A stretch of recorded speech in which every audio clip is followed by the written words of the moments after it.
উত্তরবঙ্গে আমাদের সংগঠন আছে, আনুপাতিকভাবে উত্তরবঙ্গে সন্ত্রাস কম, কারণ ওখানকার মানুষ শান্তিপ্রিয়।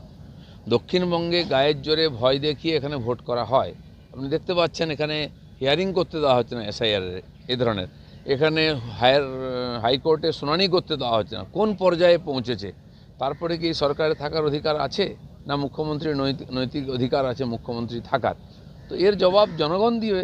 ওনারা জিতিয়ে তাকে সরকারে বসিয়েছেন 5 বছর, 10 বছর, 11-15 বছর দেখলেন।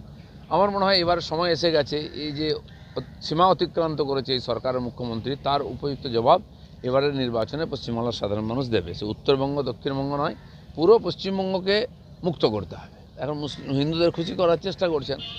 আমার মনে হয় না হিন্দুরা খালি মন্দির দেখে খুশি হয়ে যাবে, ভোট দিয়ে দেবে। আজকাল সাধারণ সমাজ অনেক বেশি চিন্তাভাবনা করে। গ্রামের লোকেরও কাছেও আজকে ইন্টারনেটের মাধ্যমে, সোশ্যাল মিডিয়ার মাধ্যমে সমস্ত তথ্য চলে আসে। আপনাদের মুখ বন্ধ করতে পারে, কিন্তু জনগণের মুখ বন্ধ করতে পারবে না কেউ।